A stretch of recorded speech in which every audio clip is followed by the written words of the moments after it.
1945, los pilotos británicos y estadounidenses llevaron la muerte y la destrucción a Alemania.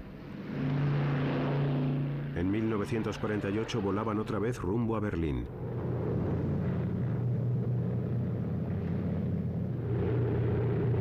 Esta vez iban a mantener viva la ciudad.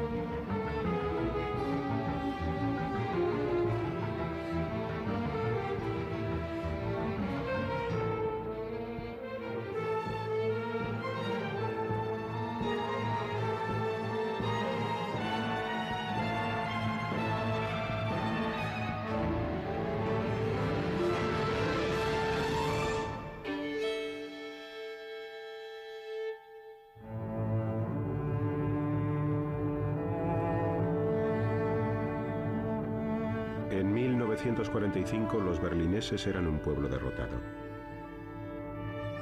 Su destino estaba en manos de rusos, estadounidenses, británicos y franceses, conquistadores del territorio alemán. Dividieron Alemania en 4 zonas de ocupación: soviética, estadounidense, británica y francesa. 3,5 millones de berlineses vivían en una ciudad situada a unos 200 kilómetros detrás de las líneas rusas. Berlín estaba unida con Alemania Occidental por medio de una autopista y un ferrocarril que atravesaban la zona soviética. También la ciudad estaba dividida en 4 sectores: soviético, estadounidense, británico y francés. Berlín y Alemania eran los dos únicos puntos donde las dos partes, es decir, las tropas soviéticas y las que procedían de los países aliados, estaban en contacto.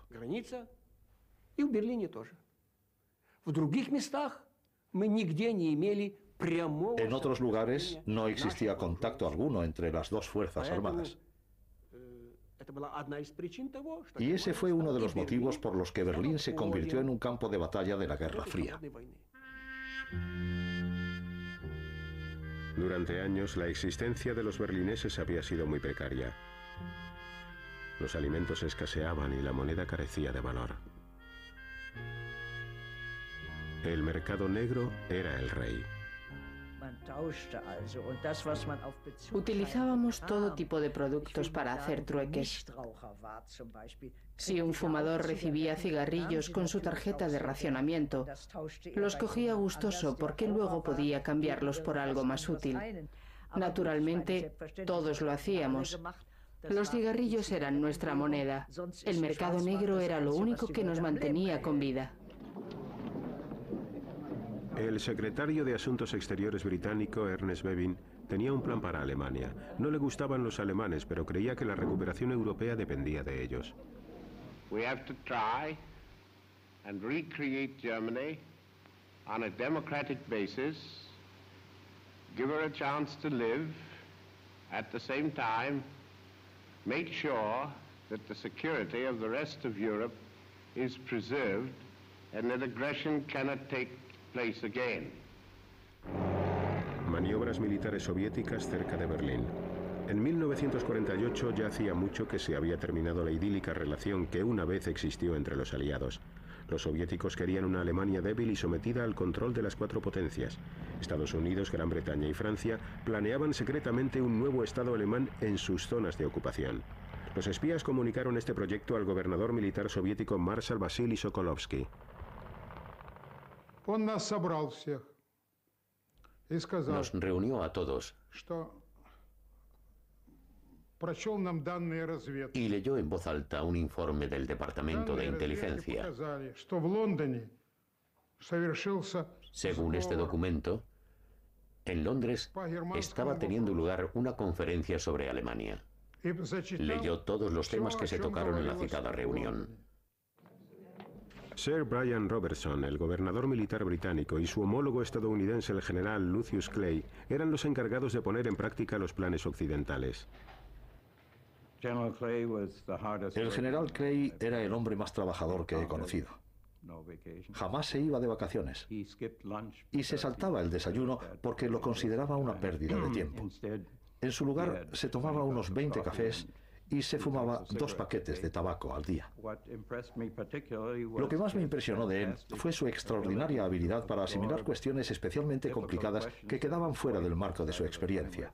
Después de todo, era un soldado profesional. El Consejo para el Control Aliado se reunía regularmente en Berlín.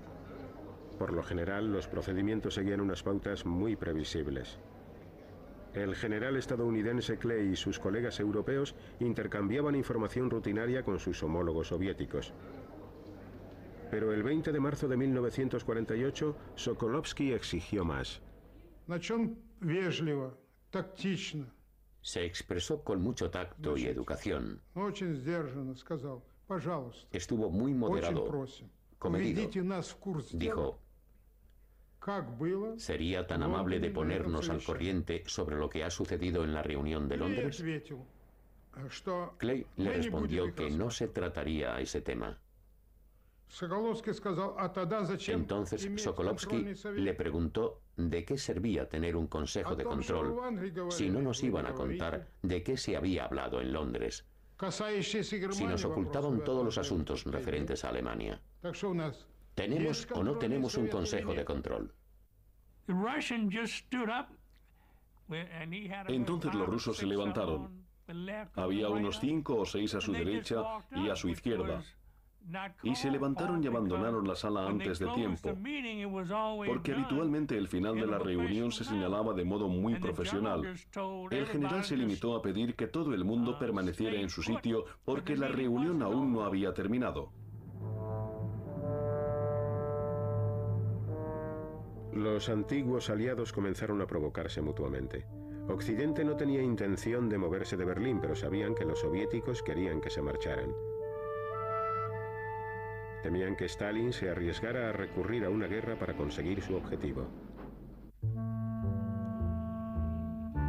Los aliados occidentales planeaban una reforma monetaria en sus zonas. De este modo acabarían con los especuladores del mercado negro porque sus antiguas monedas perderían todo valor. Los alemanes estarían atados a Occidente. Nadie le comunicó esta iniciativa a los rusos. Día de la Liberación, 1948.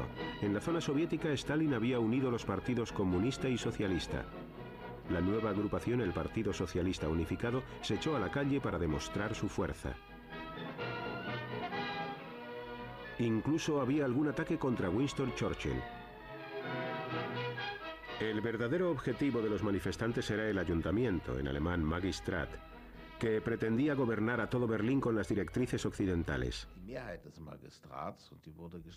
La mayoría del ayuntamiento de la ciudad de Berlín, respaldada por los socialdemócratas y los cristianodemócratas, creía que con la reforma monetaria se produciría un inmediato repunte en la economía. Estaban convencidos de que aumentarían de manera especial las inversiones por parte de los empresarios. Por otro lado, los concejales del Partido Socialista Unificado lo consideraron una amenaza para la aún incompleta nacionalización de las propiedades que habían pertenecido a las grandes empresas, a los criminales de guerra y a los miembros del partido nazi. En definitiva, a todos aquellos a los que el Partido Socialista Unificado culpaba de haber apoyado a Hitler en 1933. Este fue el escenario de un enfrentamiento entre el Partido Socialista Unificado y sus oponentes favorables a la política occidental. Este grupo estaba liderado por Ernst Reuter, cuya familia había tenido que huir de Hitler. Los rusos vetaron su elección como alcalde de Berlín. Es allen klar wurde, dass der kommunistische Diktaturwille jedes Mittel benutzen wird, seine Macht im Schatten des russischen Imperialismus aufzurichten, da haben wir in Berlin. La atmósfera era muy tensa en aquellos momentos. Y había muchas posibilidades de que los rusos trataran de imponer su poder en esa parte del país. Y me refiero a la ciudad de Berlín, por supuesto. La situación era tan grave que en algunos momentos temimos tener que volver a salir huyendo de una dictadura. Los alemanes occidentales hicieron colas para recoger su nueva moneda, el marco alemán. Cada persona podía cambiar 40 marcos y nada más que 40. El resto de las monedas antiguas carecía de valor. Los soviéticos contraatacaron estableciendo su propia nueva moneda que insistían sería la misma para todo Berlín. Poder monetario y político eran sinónimos en aquella época. Por ello era tan importante introducir la moneda occidental, el marco alemán, en la zona este de Berlín y evitar que sus habitantes adoptaran la moneda de Alemania del Este. Ernst Reuter había convencido al general Klein y a los aliados occidentales para poner en circulación el nuevo marco alemán en Berlín Oeste. La nueva moneda, que llevaba un sello en forma de B por Berlín, comenzó a utilizarse en los sectores occidentales el 23 de junio. En esos momentos había 2 monedas en la ciudad. Los berlineses descubrieron que los marcos alemanes occidentales tenían más valor que los otros.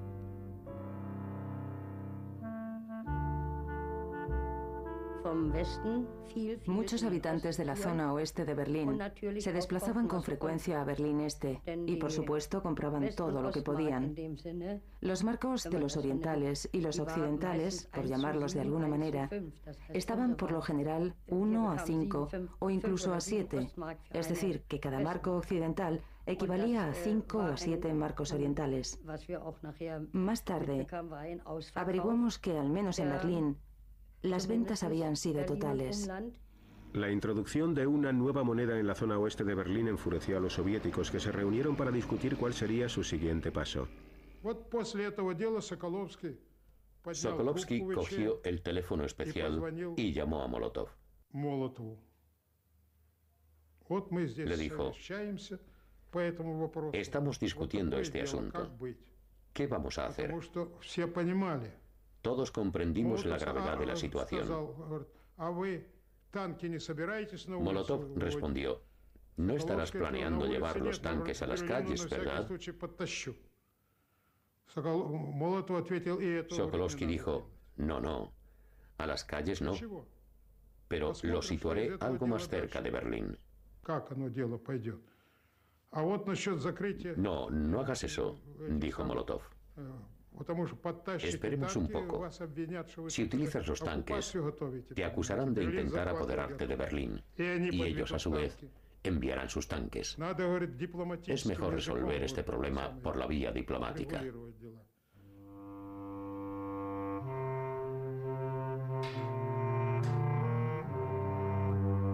Los soviéticos bloquearon todas las carreteras principales, ferrocarriles y cualquier vía de conexión entre Berlín Oeste y Alemania Occidental. No concentraron sus esfuerzos en sellar todas las carreteras, pero ahora resultaba imposible efectuar la entrega de las 12.000 toneladas de provisiones en carbón y alimentos que Occidente enviaba a Berlín todos los días.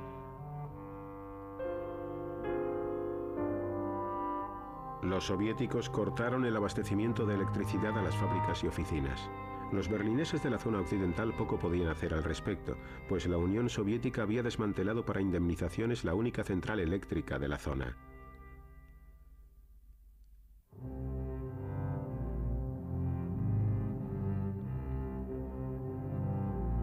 Los aliados occidentales impusieron un contrabloqueo en la zona soviética.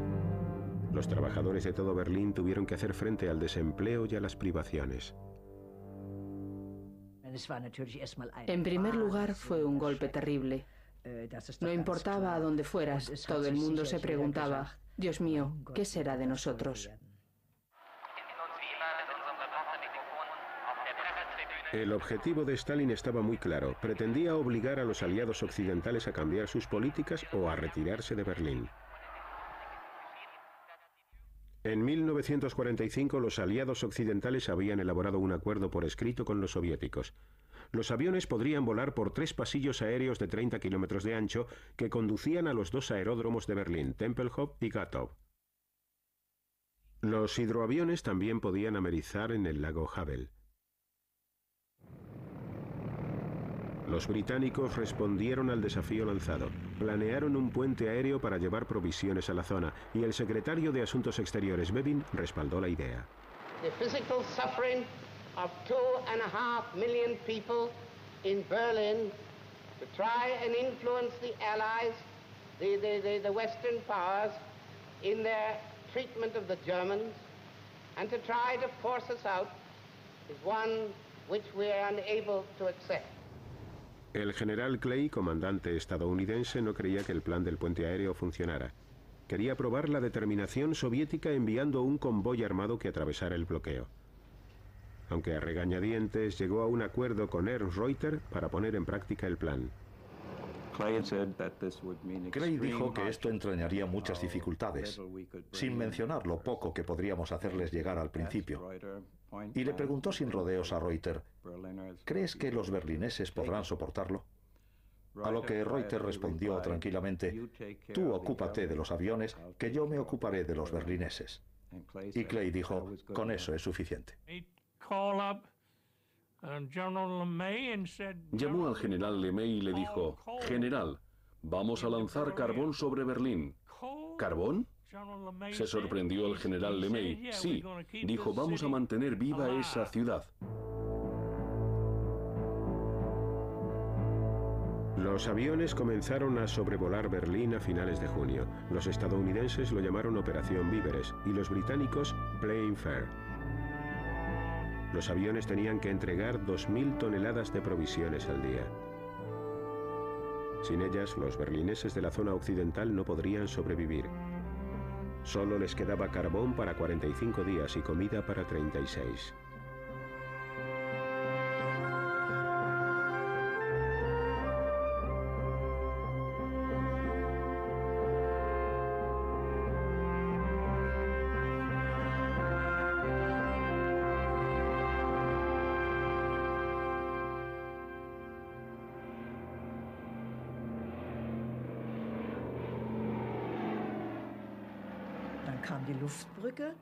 Comenzaron con el puente aéreo, que fue acogido con un entusiasmo increíble por parte del pueblo.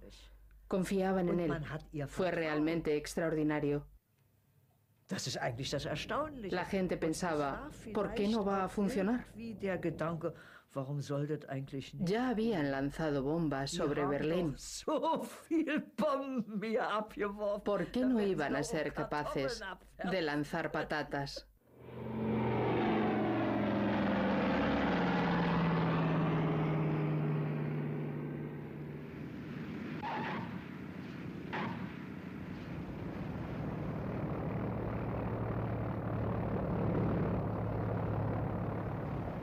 Miles de berlineses encontraron trabajo y una comida caliente cada día trabajando para el puente aéreo.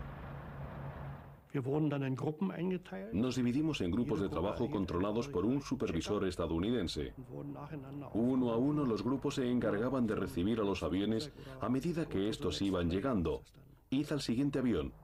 Los aviones de mayor tamaño transportaban 9 toneladas cada uno. Podíamos descargar un avión en 7 minutos aproximadamente, y eso eran casi 9 toneladas de carbón. Los británicos contrataron los servicios de operadores civiles. En Gran Bretaña no había mucha gente que tuviera aviones, pero en aquella época yo era bastante afortunado, porque poseía 12 bombarderos Halifax remodelados. El gobierno vino a verme y me dijo, ¿podemos hacer algo con esos aeroplanos? Yo respondí, por supuesto, pero no deben olvidar que nosotros pensábamos que esta situación solo iba a durar 2 o 3 semanas, de lo contrario, habría guerra. Los Estados Unidos participaron enviando bombarderos B-29 capaces de transportar bombas atómicas a Gran Bretaña.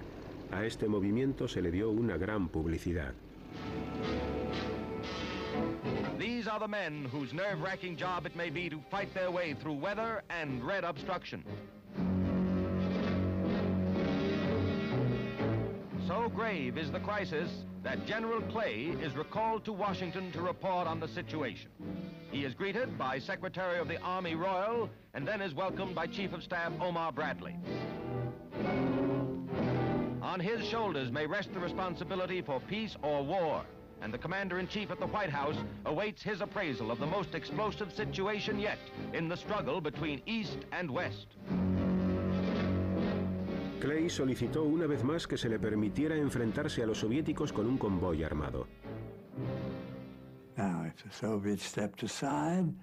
Si los soviéticos se hacían a un lado y dejaban pasar el convoy, seguiría habiendo paz. Si optaban por negarle el paso, entonces habría guerra. Era así de sencillo. Pero lo último que deseaba el presidente Truman en este mundo era que nuestro país se viera inmerso en otra guerra mundial, puesto que acabábamos de salir de una. De modo que no hubo convoy armado, sino más aviones para seguir adelante con el puente aéreo. Since I have been in Washington, I have been assured of an additional supply of C-54s, which carry 10 tons, to replace the C-47s. And this will enable us to build our airlift up to 4,500 tons a day. This tonnage will enable us to maintain Berlin indefinitely while we try to find a peaceful solution to the Berlin problem. En agosto, Stalin acudió a un espectáculo aéreo cerca de Moscú. Confiaba que el bloqueo que la Unión Soviética había decretado sobre los sectores occidentales de Berlín bastara para obligar a los aliados a volver a la mesa de negociaciones. Pero el tiempo no estaba necesariamente de su parte. El contrabloqueo occidental de carbón, acero y máquinas herramientas estaba empezando a hacerse notar. Cuando los diplomáticos occidentales solicitaron reunirse con él, aceptó.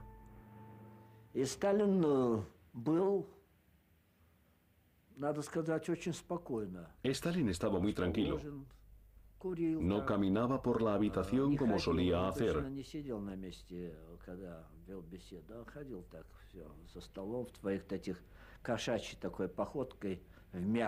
En circunstancias normales hubiera ido de arriba a abajo como un león en su jaula, pero esta vez no. Permaneció sentado fumando. No llevaba nota alguna. Dijo, este asunto es muy importante desde un punto de vista económico. Pero eso no es lo más relevante. Lo más importante son las decisiones que ustedes han tomado en Londres. Insistimos en que deberían revocar dichas decisiones o al menos posponer su puesta en práctica hasta que volvamos a reunirnos para discutir el tema de Alemania. Veía que Alemania iba a quedar dividida. La zona occidental contaba con el fuerte respaldo de los Estados Unidos y los países de Europa Occidental y además serían 3/4 partes de la totalidad del territorio alemán las que formarían un país independiente. Y Stalin quería evitar esto a toda costa. En Berlín, los aliados occidentales y los soviéticos regresaron a la mesa de negociaciones. Los rusos exigían la retirada del marco alemán occidental de la ciudad. También comenzaron a ejercer presión en los pasillos aéreos. Hubo muchas provocaciones. Solían llevar a cabo maniobras aéreas en los pasillos o en el espacio aéreo contiguo. Se situaban encima de nosotros porque nosotros no podíamos superar una altura máxima y desde allí disparaban sus equipamientos militares, lo que nos provocaba horribles pitidos en los oídos y otro tipo de malestares. A veces te encontrabas con que un Jack venía de frente y cuando casi te estaba rozando se desviaba. O por ejemplo, subían detrás de nosotros de manera que no pudiéramos verlos y luego se situaban encima del ala, pero nunca llegaban a disparar.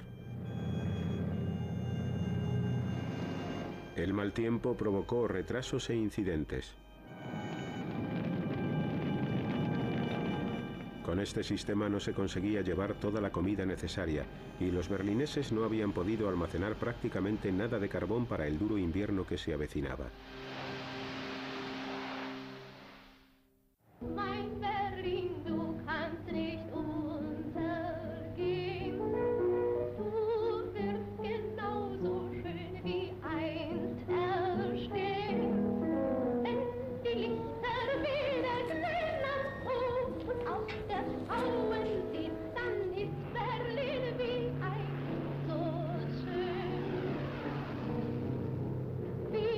Sabían que estaban viviendo al borde del abismo. Solo había electricidad durante 4 horas al día.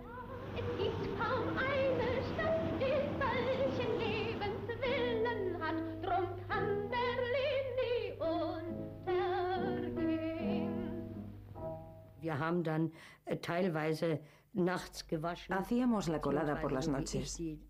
Además, como yo tenía un bebé, también tenía que hervir los pañales y hacer la comida.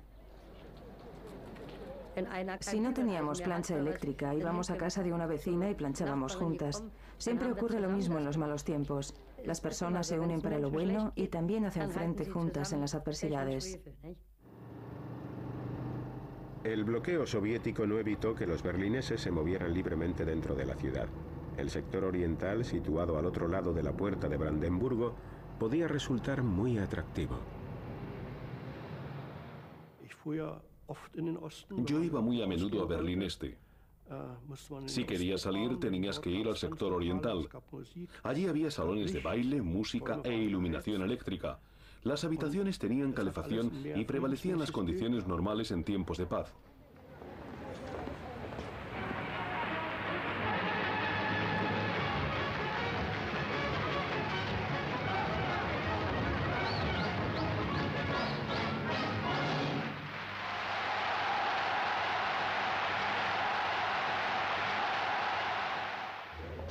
Los rusos ofrecieron a los habitantes de la zona oeste de Berlín la oportunidad de comprar comida en el sector soviético. Aproximadamente 1 de cada 10 aceptó. Los soviéticos no impusieron un bloqueo total, pero hostigaban continuamente a los habitantes del sector occidental que se desplazaban a Berlín. Podíamos llegar allí en tren, pero los rusos nos registraban una y otra vez, allí y en todos los lugares. Llegaban a la estación y nos pedían los documentos de identidad o registraban nuestras bolsas y mochilas. Teníamos la sensación de que si a uno de esos rusos no le gustaba la cara de un alemán, se lo llevaría. La tensión entre los antiguos aliados de guerra aumentaba por momentos. La ciudad estaba totalmente dividida.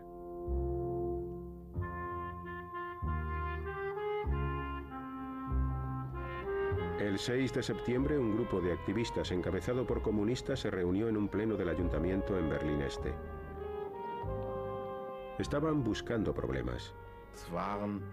No se trataba de un arrebato espontáneo del pueblo. Estaban absolutamente en contra de las manifestaciones a las que los miembros y simpatizantes del partido habían recibido órdenes de asistir. Pretendían disolver el antiguo ayuntamiento.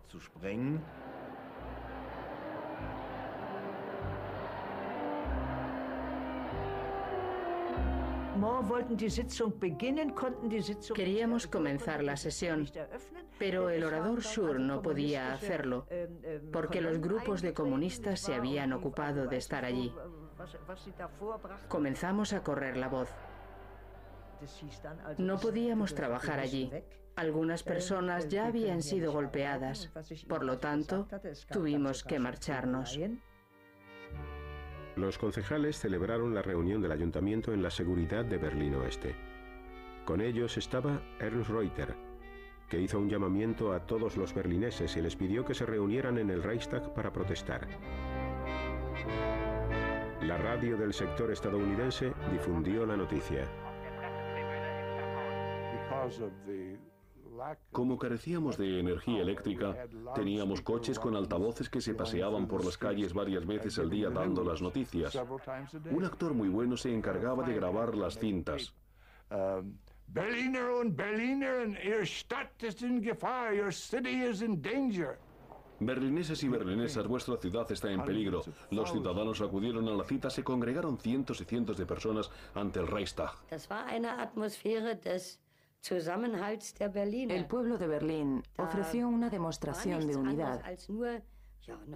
En nuestras cabezas solo había lugar para un pensamiento. Seguimos unidos contra los rusos y apoyamos a los aliados occidentales. Unos 300.000 berlineses, muchos procedentes de la zona este, se reunieron en el Reichstag. Los políticos berlineses opinaban que existía la posibilidad de que los aliados occidentales estuvieran dispuestos a llegar a un acuerdo con los rusos, acuerdo que iría en detrimento de Alemania. Asistieron a esta reunión para demostrar que la población de Berlín creía en su libertad y en la democracia.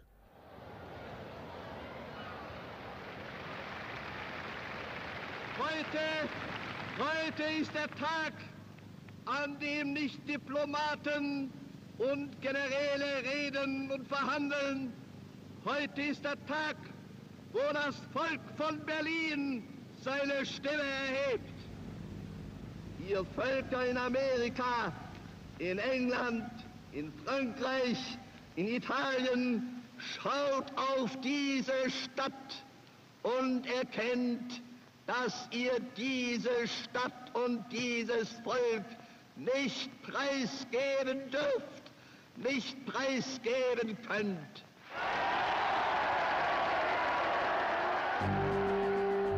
Cuando terminó la concentración, los berlineses arrancaron la bandera que ondeaba en la puerta de Brandenburgo. La policía del sector este y los soldados soviéticos abrieron fuego, hiriendo a 12 personas. Un joven berlinés resultó muerto.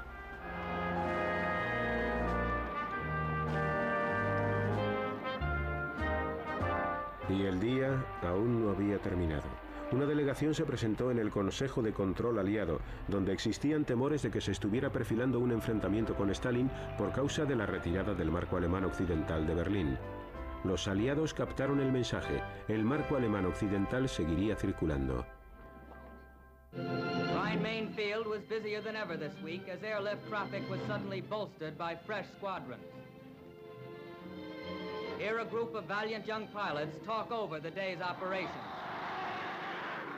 Mensch, bei dem Wetter willst du starten? Na klar, Mensch, Italiener warten auf wir.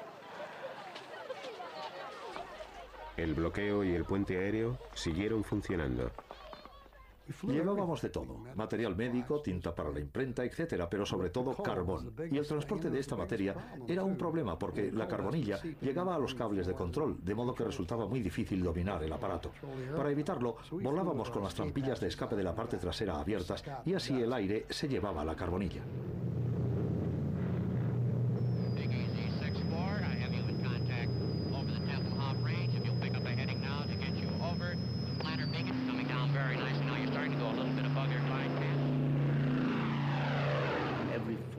Cada 45 segundos, aviones procedentes del oeste sobrevolaban Kleinmachnow, la academia más importante del partido, para aterrizar en Tempelhof.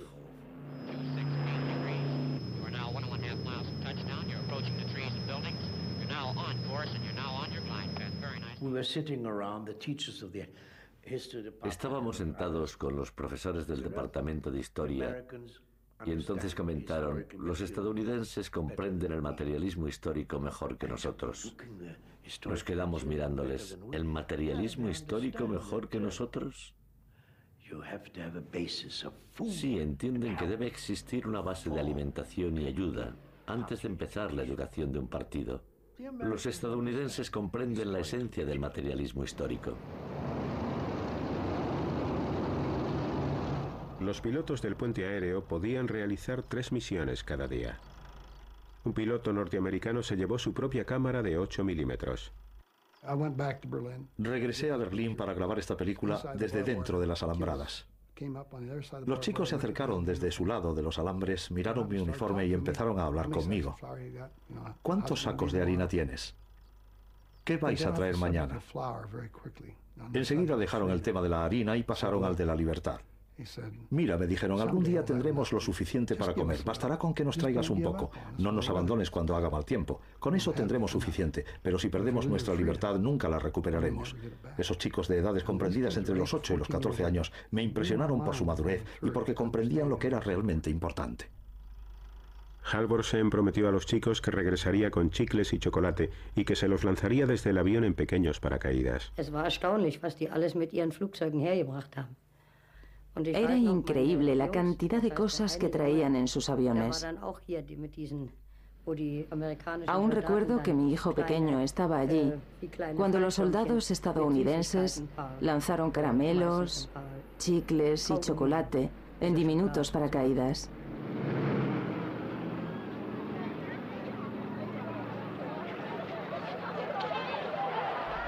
Como prometió Halvorsen, pronto llovieron las bombas de caramelos. Su oficial superior le mandó llamar. Me reprendió severamente. Luego se agachó y de debajo de la mesa sacó un periódico. En la portada había un avión lanzando paracaídas. Dijo: ayer en Berlín casi le das en la cabeza a un periodista alemán con una barra de caramelo. Ha divulgado esta historia por todo el mundo. Y continuó: el general la ha leído y me ha llamado para averiguar qué estaba pasando. Y yo no sabía nada, así que nunca me ascenderán. ¿Por qué no me lo dijiste? Yo le respondí: no pensé que aprobara mi decisión, señor. Él dijo: tienes toda la razón, pero el general cree que es una buena idea, así que sigue haciéndolo. Tanto para el este como para el oeste, la radio fue un arma de vital importancia en la guerra propagandística. William Heinrich dirigía la radio del sector estadounidense. Introduje técnicas de radiodifusión estadounidense porque, según mi teoría, si no hay público es imposible convencerle de algo. Por lo tanto, mi prioridad número uno era conseguir que la gente nos escuchara. ¿Y cómo conseguirlo? Ofreciéndoles buenos programas de entretenimiento y una información sólida en la que podían confiar. Ungünstiger Witterung und niedriger Wolkendecke vollzog sich auch heute der Lufttransportverkehr nach Berlin planmäßig. Am frühen Nachmittag trafen die ersten Skymaster-Maschinen mit je 8 Tonnen Stein. Una joven bailarina berlinesa llamada Christina Olsen llegó a ser una conocida figura de la radio del sector estadounidense y poco después se convertiría en la señora Heimlich. Leía los titulares y luego me reía de los que hacían los rusos o los alemanes del este. Das versteh ich nicht, dazu bin ich noch zu klein. Doch die Russen, die müssen doch das eigentlich verstehen. Esto significa: soy demasiado pequeña para comprender lo que está pasando, pero seguro que el público sí lo entiende. Y llegó a ser un eslogan muy conocido en toda la ciudad. Por eso me convertí en la voz de Berlín. Sie am Sonntag wählen? Ja. Ja. Und Sie? Selbstverständlich. Aber natürlich werde ich wählen. Darf ich Sie auch noch schnell fragen, ob Sie am Sonntag wählen? Aber selbstverständlich werden wir wählen.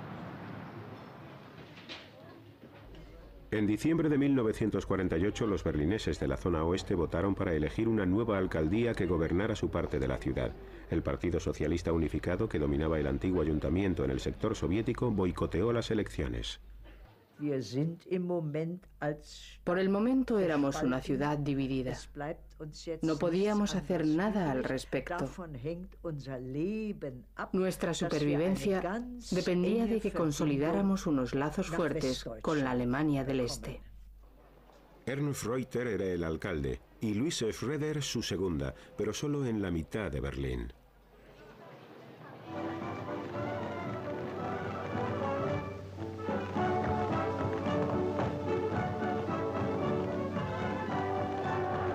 Bob Hope y el genial compositor de Timpanali, Irving Berlin, llegaron para animar las navidades a las tropas estadounidenses en Berlín y al general Clay. No, you got the name wrong. It's Irving Jones. Irving Jones? Yes, I changed it. Anything over here named Berlin, they cut up into sectors.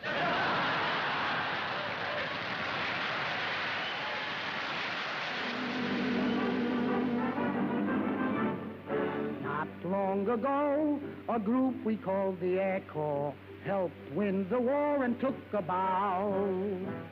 Not long ago, we cheered the fighting Air Corps. Let's see what's happened to them now. Operation Biddles is in the summer way, and rolling green and hay, and everything's okay.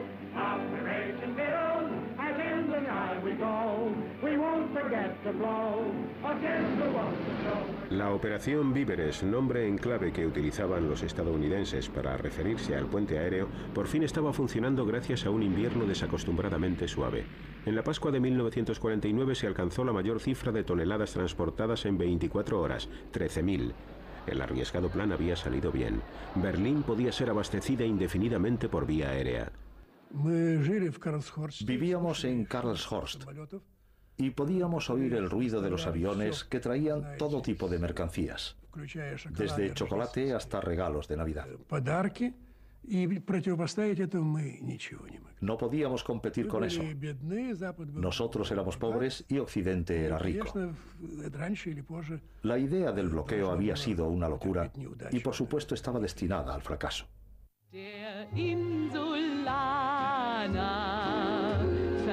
Los soviéticos habían fracasado en su intento de expulsar a británicos, estadounidenses y franceses de Berlín. El contrabloqueo aliado estaba causando grandes daños en la zona soviética. El 12 de mayo de 1949, Stalin admitió que la situación estaba igualada. Familiar with the old Russian habit of changing their minds when it suits them, seasoned campaigners could not quite grasp this new mood of cooperation. As on the stroke of 12, the barrier goes up and a British jeep leads the race into Berlin.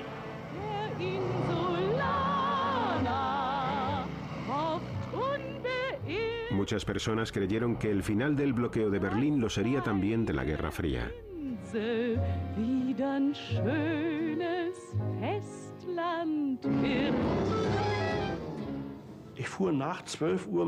Regresé a casa pasada la medianoche después de haber cogido el tren desde Ostkreuz hasta Neukölln.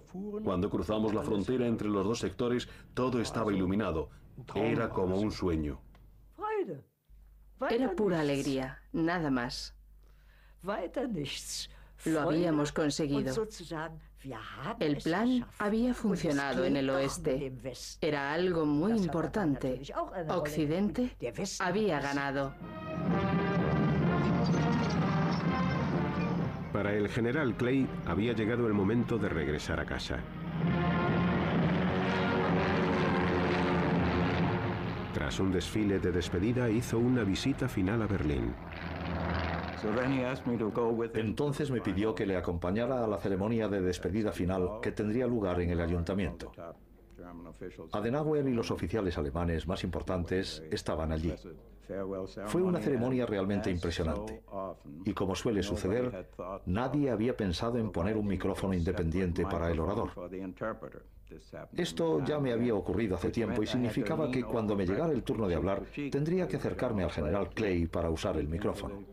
La luz era muy fuerte y gracias a ella pude ver que había lágrimas en sus ojos. I shall not use the English word goodbye, but rather try to say to you, Auf Wiedersehen. El día que el general Clay dijo Auf Wiedersehen, el jefe de la futura República Federal Alemana, Konrad Adenauer, se dirigía a los berlineses.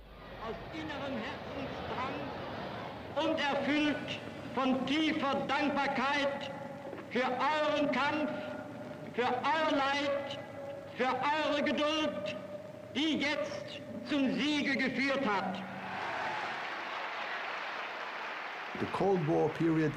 El periodo de la Guerra Fría en Berlín fue realmente el núcleo, la raíz de la democracia de posguerra en Alemania.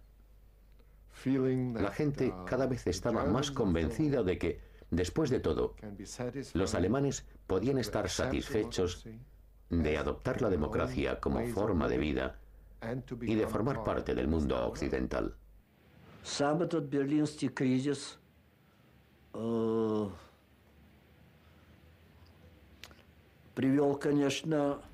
El resultado de la crisis de Berlín fue la división de Europa.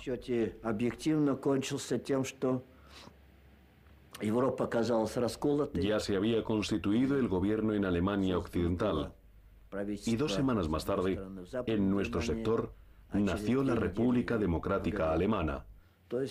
Esta división afectó a toda la nación alemana. En abril de 1949, el sueño del secretario de Asuntos Exteriores Bevin de conseguir una alianza estratégica entre Europa Occidental y los Estados Unidos se hizo realidad con la firma del Tratado del Atlántico Norte. El éxito total del puente aéreo sobre Berlín sirvió para convencer a muchas naciones europeas que vivían con miedo de la necesidad de formar parte de la Alianza Atlántica, que proporcionaría la gran seguridad que se siente al saberse a salvo, a pesar de la proximidad de esas inmensas fuerzas rusas.